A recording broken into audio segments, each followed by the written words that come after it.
Up some business. Good afternoon. The President this morning met with General McMaster. As you know, General McMaster is helping lead the team that's organizing the President's upcoming foreign trip.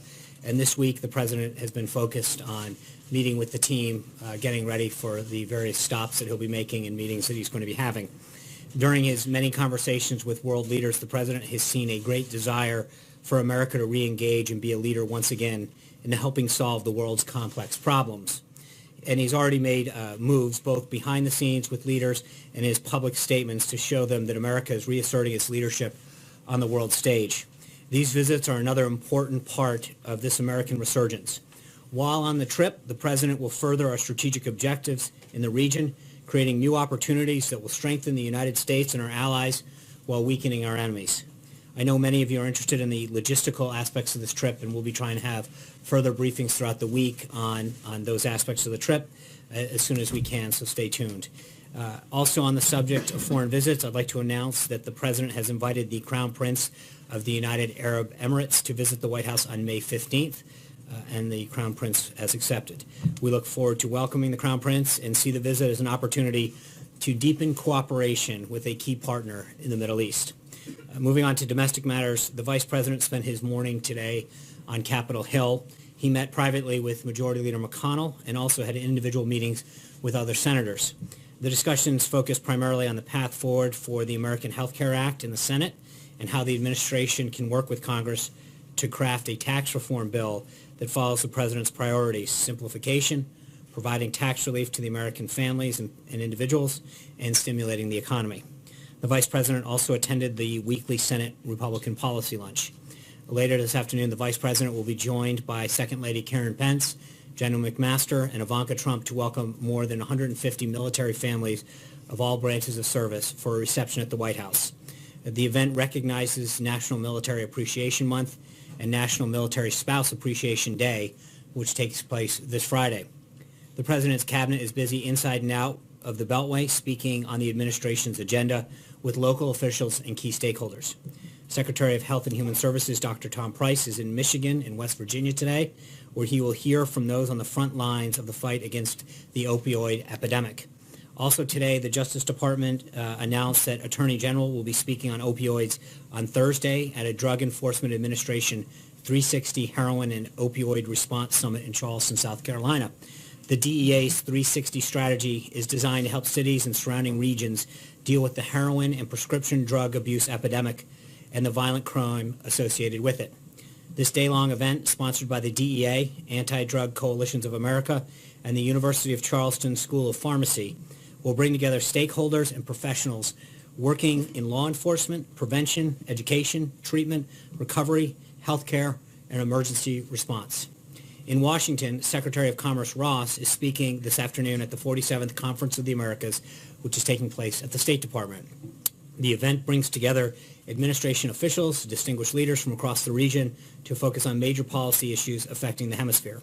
Also at the State Department this morning, Secretary Tillerson participated in a signing ceremony for the United States-Georgia General Security of Information Agreement with the Prime Minister of Georgia, a major milestone in security cooperation between our two countries.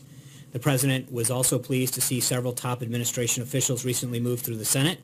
Last night, Heather Wilson was confirmed to be Secretary of the Air Force, and Governor Branstad was approved by the Senate Foreign Relations Committee to be Ambassador to China and is moving on for a vote on the floor of the Senate. The President also looks forward to seeing Dr. Scott Gottlieb confirmed by the full Senate to serve as Commissioner of the Food and Drug Administration later today. Finally, with regard to the Paris Climate Agreement, the President has been meeting with his team for quite a while on this matter, and he will not be making an announcement regarding that agreement until after he returns from the G7. With that, I'd be glad to take your questions. Caitlin. Thank you, Sean. We got two questions for you today. The first one is, why did the President wait 18 days to fire Mike Flynn after the White House was informed of his conduct and warned that he was a potential target for Russian blackmail? Because you realize the timing of this makes a lot of people think that he wouldn't have been fired if the story had not come out in the media. Well, I think, first of all, let's look at the timeline. Sally Yates came here on the 26th of January. Then she informed the counsel's office that there were materials that were relevant to the situation. It wasn't until about 7 days later that they had access to those documents. After that time, they did what you should do, frankly, is an element of due process, reviewing the situation.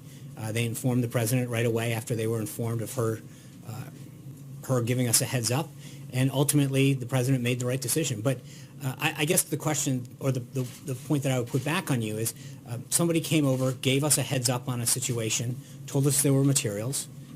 We were provided those materials 7 days later, reviewed those materials, underwent a process of reviewing the situation, and ultimately the president made a decision, and it was the right one. So I think that the process worked, frankly, when you think of the time in which we had the information to make the decision that the president made.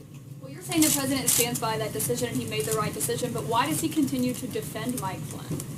Well, I don't think it's not a question of defending Mike Flynn or not. Hold on. He's a witch hunt and he should seek Right. immunity. I think Mike Flynn is somebody who honorably served our country in uniform for over 30 years. And I think, as he's noted, Lieutenant General Flynn was asked for his resignation because he misled the vice president.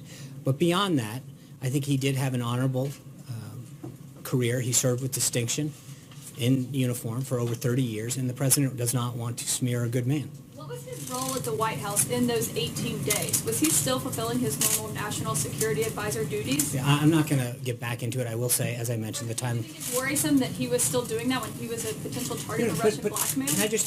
One thing that I think is important to know is let's look at, again, how this came down. Someone who is not exactly a supporter of the president's agenda, who a couple days after this first conversation took place refused to uphold a lawful order of the president's, who's not exactly someone that was excited about President Trump taking office or his agenda. She had been... Hold on, Caitlin. Hold on. No, Caitlin, let me answer the question. She had come here, given a heads up, told us there were materials, and at the same time, we did what we should do. Just because someone comes in and gives you a heads up about something and says, I want to share some information, it doesn't mean that you immediately jump the gun and go take an action. I think if you flip this scenario and say, what if we had just dismissed somebody because a political opponent of the president had made an utterance, you would argue that it was pretty irrational to act in that manner. We did what we were supposed to do. The president made ultimately the right decision, and I think he was proven that How is she a political opponent of the president? she was... She's the acting attorney general that he kept appointed on. by the Obama administration and a strong opponent, a strong supporter of Clinton. So that's now, I think, number 4. So, Jim. Thank you, Sean.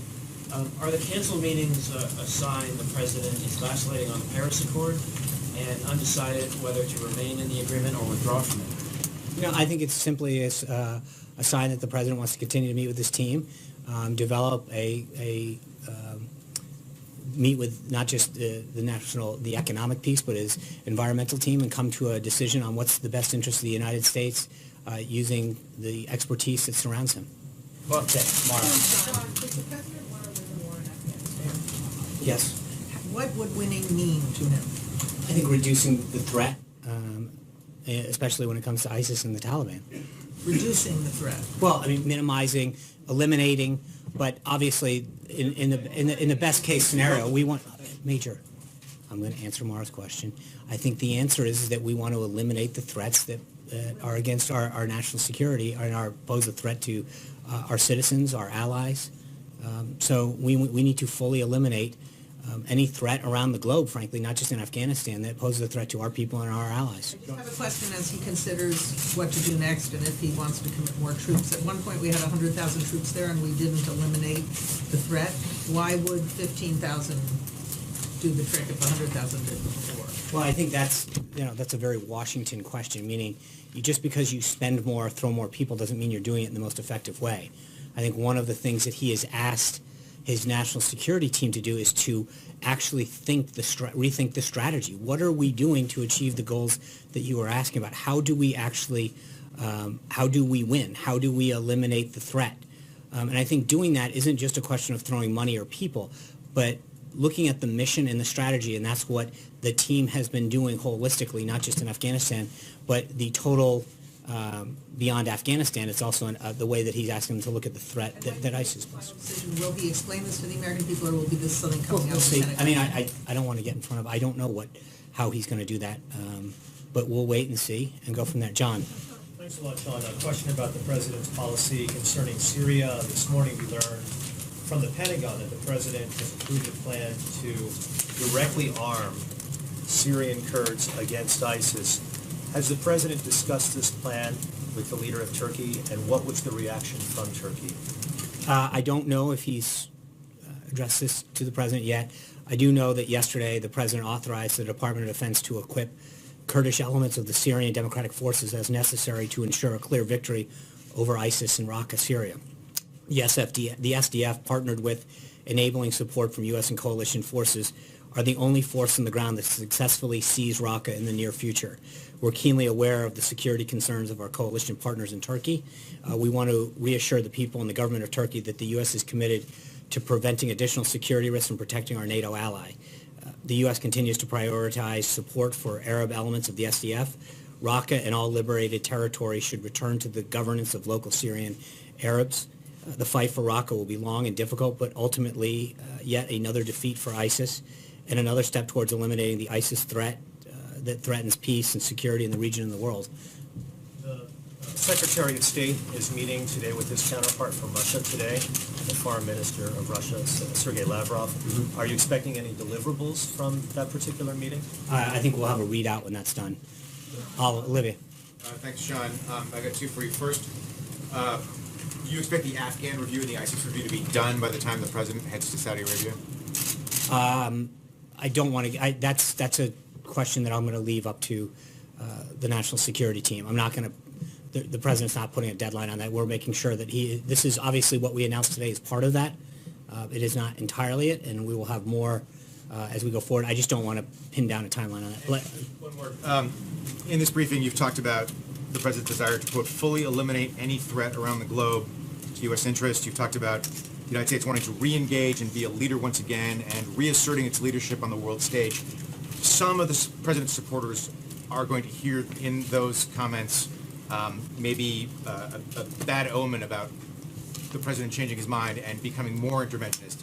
Not saying he wasn't going to be interventionist because he talked about ISIS a fair amount, but what would you tell them about, is he going to embark now on nation building? Is he going to deepen American involvement in conflicts in Syria and Afghanistan and elsewhere? No, I appreciate that. I think that his priorities remain the same, but he's going to do what he can to make sure that he protects the country and our people and threats that directly affect the United States. Brian? Thank you. Just following up, and correct me if I'm wrong, I know you will, but the day after it was announced that he was under investigation, Flynn, he met with, if I'm correct, with Pence and the Russians on a phone call. So while he's under investigation, why is he being allowed to participate as a national? I really don't recall the schedule from that day, Brian's up. But the point is, again, I think this is, look, I answered the question a moment ago, but I think as I went through the timeline, Sally Yates came over here, gave us a heads up, provided us the opportunity, made it very clear that materials were available for the council to review. But and we followed that process. And within 11 days after that, we accepted General Flynn's resignation that the president had asked for. But the point being, while he's under investigation, I understand, but what is look, he? we're not going to relitigate the past on this. I think we've been very clear as to what happened and why it happened. I think the president made the right decision, and we've moved on. Like, Sean, can you confirm that the meeting today between Ivanka Trump and Mr. Pruitt was canceled, and if so, why? I don't know. I'd be glad to get back to you on that. I'm not sure. And secondly, as it relates to the G7, you said the decision on the Paris Climate Agreement will be made after the G7. So does the president feel that he can extract any concessions while he's there? Does he feel like he can renegotiate it, or does he just want more time? Why until after the G7? I think the president wants to make sure that he has an opportunity to continue to meet with his team to create the best strategy for this country going forward. Sarah Murray, welcome back. Mrs. Sarah Murray. Congratulations.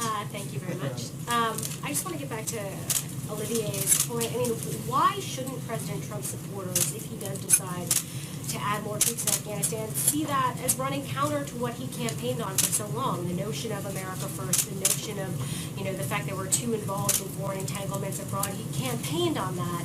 And the way he's governed, I think, from what we've seen in Syria and from what he's considering in Afghanistan, seems to send a very different message. I just want to be clear, the one thing that there is a difference between Afghanistan proper and our effort to defeat ISIS. And that's one thing that he was also very clear on in the campaign, that, and as president, that he is going to do everything he can to fight radical Islamic terrorism, to root out and destroy ISIS. In some cases, if ISIS, where he has to go into Afghanistan, they may be synonymous at that point, but they are not always the same, right? You can be in, the goal is always going to be defeat ISIS, which is something that he's been very clear on with the American people from the get-go. But that all being said, let's be clear, with the exception of the piece that we announced today, that the president authorized yesterday, no decision has been made. So let's not get ahead of what that ultimate policy will be. One other question. Can you just give us a better sense of what the president has been doing with his time the last few days? We haven't had very detailed schedules. We haven't been seeing him publicly. He's only had, one or two meetings. So what is he actually doing all day long? Thanks. I mean, as I said at the top, the president's going on a 8-day trip. He's going, to Saudi Arabia, Israel, Rome, the G7, NATO. This is an opportunity. Next week, as I mentioned, he's going to have the Crown Prince here. He's got a commencement speech at the Coast Guard Academy.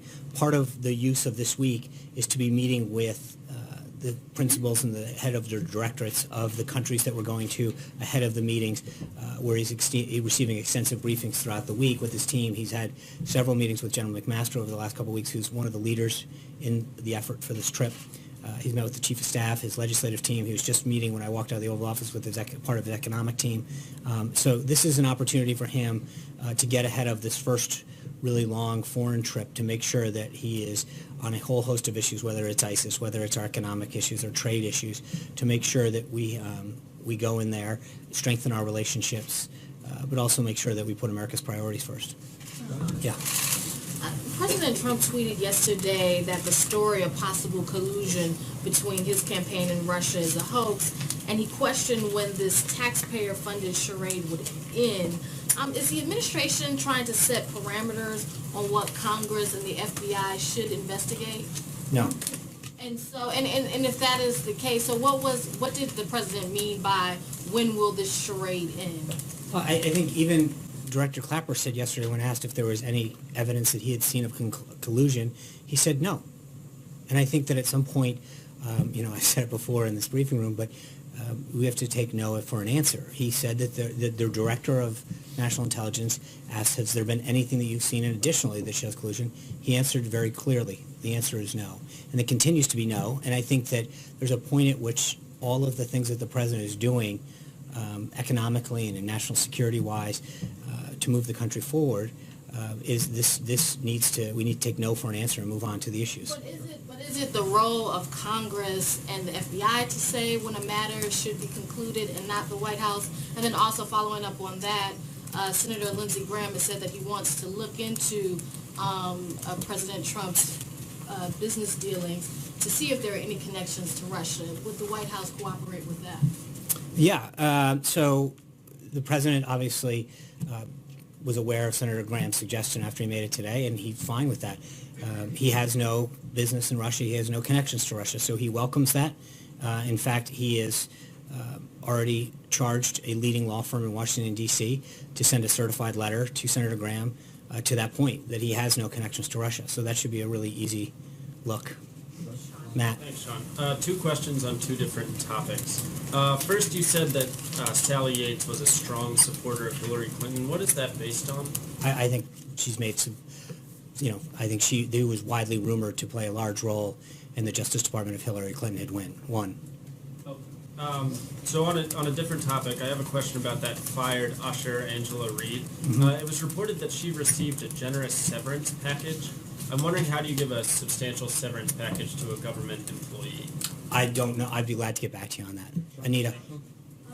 Yesterday we learned that Sally Yates had said that she learned of the first immigration order, the travel ban, by reading the newspaper.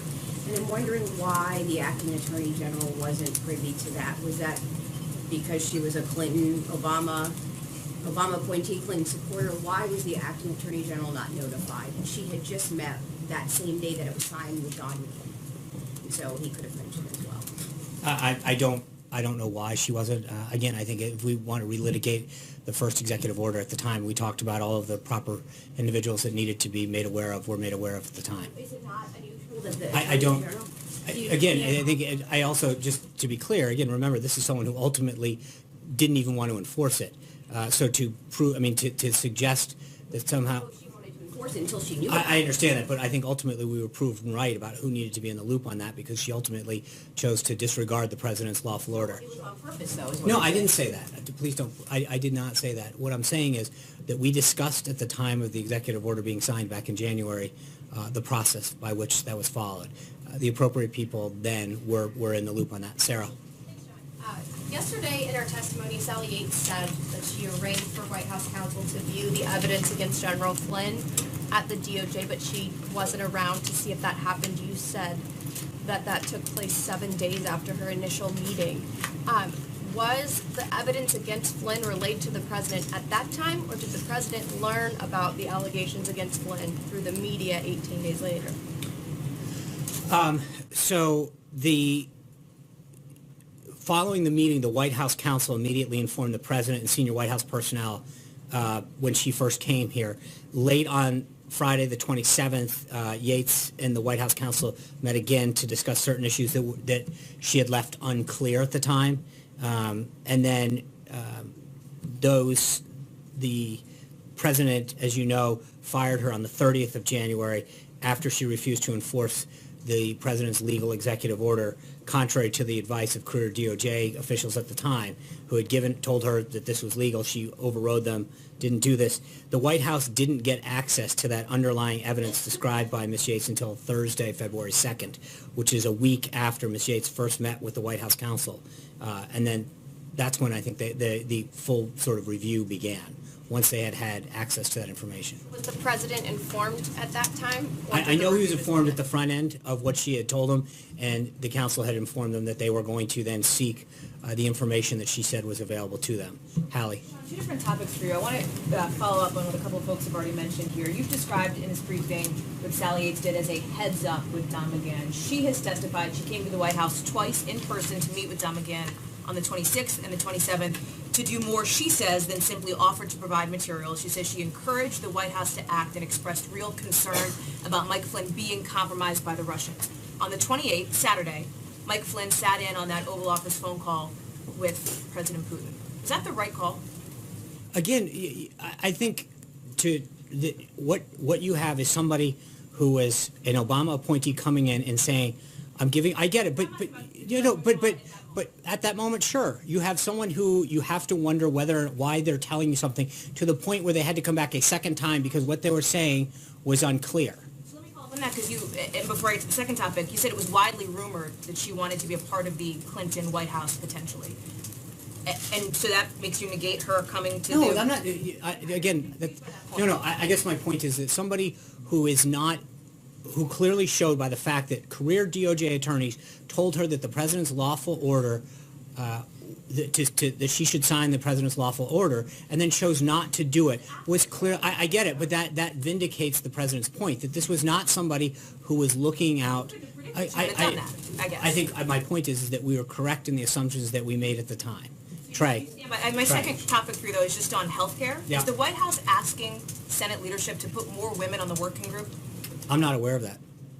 Trey. Would the White House like to see that? I think the more voices that we can put on a panel to help get this done, the better. So to the extent I'm not going to tell Leader McConnell, or the White House is not going to tell him how to conduct a panel, but at the same time, I think that any voices that can be constructive in getting a more patient-centric healthcare system put together, would be welcome. But that's not our call to make. Trey. There's been a number of conversations in Washington this week about the relationship between H.R. McMaster and the president. How does President Trump characterize his relationship with his national security advisor? Excellent. Another follow-up question Yeah. very quickly on Flynn. You've spoken from the podium before about the president asking Michael Flynn to resign as a result of him misleading the vice president. We've learned a lot about Michael Flynn this week. and potential investigations, and we know actual investigations into his actions before coming here to the White House. Was this at all considered in the president's decision to ask him to resign? I think you can only accept someone's resignation once. So he asked for it, he got it, and so to go back and relitigate isn't really something that makes a ton of sense. He got it, he asked for it, he got it the first time. I don't think you go back and continue to say, would I have asked for it here, here, and here? He did what he did the first time, he was right, and he got it. Amen. Thanks, Sean. Can you just be clear on the 18 days? Did the White House put any security restrictions on Mike Flynn at all during that period of time? Was he limited in terms of his access to classified information, national secrets, or decision-making in any way? I'm not aware of any. Was that a mistake in retrospect? It doesn't, the decision that we made was the right one. The president made a decision, he stands by it. Jenna. So I just want to go over this timeline again. You have Yates coming to the White House on January 26th and the 27th. You then have McGahn going to the DOJ on February 2nd to see those documents. But it's not until February 13th that Flynn actually resigned. Well, tell us what happened between, you got this warning, you then saw documents that backed up that warning, and then you have 11 days that pass. What was happening in those 11 days? I think if you go back in time and look at what we talked about at the time, there were several conversations that occurred with General Flynn between the Chief of Staff, the General Counsel, the Vice President, that all occurred then. Look, when you think about the scope of time that actually occurred, those 11 days, to make sure that we did the right thing is important. And we ultimately did, and that's what's important when you think of this. And when you look at this compared to other instances, the idea that in 11 days a review was conducted, the president acted decisively, I think that's actually shows that the system worked properly. John. Are you guys disputing at all how Yates describes those conversations on the 26th and 27th? She's saying that she came here with great urgency, that she made clear that he had been compromised, that she had evidence that he had been compromised, that this was something that she felt like the White House was going to take action on? Well, look, I don't think that there's 100% agreement about how she describes everything, but I think generally as far as the timeline goes, we're fine with it. But I'm not going to nitpick the fact that what her tone was like. I would suggest that the reason that she was asked to come back the second day was because it clearly wasn't that clear on the first day. So I think logic dictates you don't ask someone to come back and explain themselves a second time if they've done an effective job the first time. But again, I'm not going to get into needling every little point about what happened. John. Thank you, Sean. I have two questions on diverse areas. First, a citizens group known as United Against a Nuclear Iran released a list of 16 American companies a few days ago, among them Volvo, Honeywell, and Schlumberger, all of which are cutting back on jobs employing Americans, but all of which expressed a desire to do business in Iran under the terms of the deal that was made with Tehran. My question is this: what is the administration's response to businesses who say they want to do business in Iran under a deal the president described as the worst ever? I think that speaks for itself. I mean, the president's very clear on what he thinks of the Iran deal, and companies need to abide by the law. All right. My other question is this. 2 weeks ago, Monday, when the president met with some of us, he said, and it was on the record, he would have an answer on the administration's policy toward the International Monetary Fund in a few days. It's been 2 weeks. Can we expect any time an announcement on what the administration will do regarding the IMF? I would be glad to follow up on that one and get back to you. Dave. Sean, the governor of Texas on Sunday signed a law that essentially outlaws sanctuary cities in the state of Texas. Do you view this as a positive step, and would you encourage other states to do the same? Obviously it's a positive step. I think it shows that, as we've discussed here, both from an economic and a security standpoint, that makes sense for the citizens of our country. Each governor, each mayor is going to have to make their own decisions, but I think the president's position is very clear when it comes to sanctuary cities and how we're going to try to address them going forward. because it's not just an economic issue, it's not just a jobs issue, but it's a security issue for our country. And so I think ultimately every elected official from the local level all the way up to president needs to feel comfortable with the laws that they're passing to make sure that they're protecting the people. I mean, ultimately that's what every government first and foremost responsibility is to its people. What does this mean for the administration's position that these sanctuary cities should not be existing nationally? Will you still take action that denies funding to cities nationwide? Well, again, I think it's a positive sign. I hope more follow the governor's lead. But we're going to do exactly what the president said and follow through on the executive orders he's made. Major. So, Sean, you mentioned Director Clapper's testimony yesterday. Said no evidence of collusion. But then he was also asked if he was aware of the FBI counterintelligence investigation. He said he was not. And therefore, he left the impression before the panel he could not give a definitive answer about the question of collusion. Do you accept that as a valid representation of his knowledge and the fact that this remains an open question? Sure. I mean, in the sense I'm not going to question, but I think the interesting thing is on all the other issues that he testifies about, everybody takes it as whole cloth, that if he says anything, he must... He was the DNI. So when you guys want him to speak for the entire 17 agencies, you sort of assume that that's what he's doing. In this case, you know, when he's been asked similar questions before and said, well, I can't speak to this case, generally speaking, I've seen nothing, the presumption is therefore he's got to be saying it. In this case, he's saying, I have not and continue to do not see anything that shows an effort of collusion.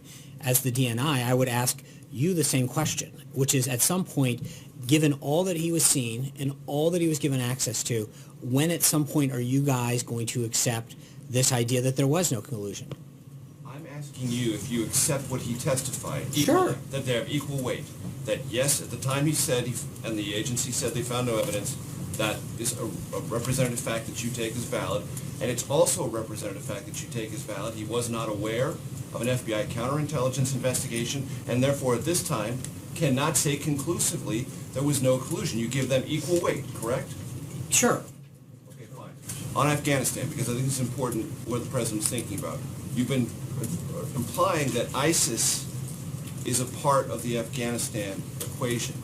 And what I want to ask you about is, as the president looks in Afghanistan, as the team presents him options, are those options primarily about whatever ISIS component is in Afghanistan, or the larger, more malignant issue in Afghanistan, which has always been the Taliban? Right. So there's, as you know, multiple missions going on to confront those multiple things. The U.S. currently has about 8,400 forces in Afghanistan doing a counterterrorism operation, which is Operation Freedom Sentinel, and then the NATO mission, which is to train, advise, and assist under Operation Resolute Support. The main objective of us being in Afghanistan from being used as a safe haven for terrorists to attack the United States and our allies, that is the main objective. We remain very focused on the defeat of Al-Qaeda, its associates, as well as the defeat of ISIS-K, which is the ISIS affiliate there in Afghanistan. But that is simply put what the mission is going forward. And when you suggest that it's a Washington question to ask if 15,000 can do a better job than 100,000, are you suggesting that the ideas the president is being presented with are so original and out of bounds that 15,000 troops can achieve what 100,000 deployed very shortly after 9/11 could not achieve? No, I'm just suggesting that I think fully refining the mission, what we're seeking to achieve, and that goes back to what Mara was saying. What is the exact objective? How far away are we doing it? What's the time level that we have to have? Can we grow the Afghan force? Is there I mean, there are several things that go into a strategy. And I think the idea of just saying, can we throw X number at it, is not the way that the president's looking at these options. He's trying to figure out, walk back from a goal of defeat, of eliminating this threat, and then tell me how we get there, as opposed to tell me how many troops we need and then what you're going to do with them. I think that there has been, in the past, some instances of just figuring, okay, if we add more troops, that'll help solve the problem. The president's asking to re-look at the entire strategy and then figure out what the footprint is in a variety of ways to get there. That is a different look at what the strategy is versus what it had been. And one last thing. You suggested that when Sally Yates refused to enforce the executive order, that vindicated the assumption you had that she might not have been a purely well-motivated government servant bringing over this evidence about Michael Flynn. On the other side of that, after Don McGahn looked at the evidence on February 2nd, was in fact Sally Yates' warning vindicated? I don't know. I don't know what Don saw, so I'm not privy to that. You told us that led to his firing, so it had to have some legitimacy, right? No, what led to his firing was that he had misled the vice president. But wasn't that information about Again, those I cannot get into, and I don't know, frankly, what was in those Should materials. the country not assume that she was vindicated by that review of the evidence? No, I don't think they should assume anything. I think facts should guide it, and the bottom line is the president fired him for misleading the vice president, and he was. I just said to you, Major, multiple times, and I said at the time. So to go back at the time that it happened, and right now, we continue to say that the vice president was misled by General Flynn, and the president asked for his resignation. Full stop. John. Sean, if I could come back to Paris. It's my understanding that the... Let's all go. and one other one after that. It's my understanding that the president's initial inclination was to pull out of the Paris Agreement. It suggested as much on the campaign trail. But the situation has become a little bit more complicated. But the knock against the Paris Agreement is that it would have a detrimental effect on the U.S. economy if fully implemented. Does the president believe that there is a way to stay in the Paris Agreement, maybe renegotiate the standards? Because he's under a tremendous amount of pressure from many of his own advisors, other countries, to stay in this agreement to some degree. Does he think he can make changes and still stay in it? I think the reason that he is seeking the advice of his team is to get options, and then he'll pursue the best one. But I'm not going to tell you which one that he's going to do. That's why he's continuing to meet with the team and to get advice. That's it, plain and simple. Steve. Well, hang on, I got one other thing. Also, what in the omnibus spending bill that the president signed was a provision to extend the EB-5 visa program. And it's been pointed out that the company that Jared Kushner was recently in charge of has been aggressively reaching out to people in China to say, invest in our property in Jersey City. Remember the EB-5 program, that people that invest a certain amount of money in this country get the sort of golden visa program. Does the president see any potential conflict of interest there? I think Jared has no affiliation with that company anymore. He recused himself from it and sold his interest in it. So that's a question more for the company itself to ask. So the president doesn't see any potential conflicts here? No, I mean, the Jared did everything that was required to make sure that he recused himself and took all the steps necessary. Steve. Before the briefing, you put out a statement, Sean, that congratulates... Thank you for bringing that up. Right. Yes. Moon, the liberal who ran in South Korea, he had actively campaigned suggesting that the president's idea that South Korea pay its fair share of the THAAD missile system is a bad idea. He wants warmer relations with the North. Do you hope to convince him to change his mind? I think the president looks forward to meeting with him and talking about our shared interests. So I'll wait for that conversation, and I'm sure we'll have a readout for you. Second question. Okay. You did say that the president has an excellent relationship with his national security advisor, but there's been a widely circulating column written by Eli Lake that quotes the president, two sources, saying that his national security advisor is the general undermining my policy. Did the president say that? No, I don't believe he has. I haven't seen him. I was with... I mean, I think when you look at the president's schedule this week, as I just noted to Sarah a little while ago, there's probably no one aside from family members that are spending more time with the president this week. The General McMaster, he values his counsel. He continues to be extremely pleased with his pick and his performance as National Security Advisor, and he has the utmost confidence in him. Tulu. Thank you, Sean. Just a couple more questions on General Flynn. You keep saying that the White House was given a heads up by Sally Yates about what General Flynn had said to the Russians. She describes it differently, saying that she told the White House that General Flynn had been compromised by the Russians and was subject to blackmail by the Russians. Is that the position of the White House now, after seeing all the same evidence that Sally Yates saw, that General Flynn was compromised and potentially blackmailed? I think, look, we've commented on this. We made a decision based on actions that he took. The president asked for and accepted his resignation. We're not looking to relitigate this. Don't the American people deserve to know whether or not they're... They need to know that the president took decisive action in this country's best interest. And back to Steve's question, made an excellent choice for National Security Advisor.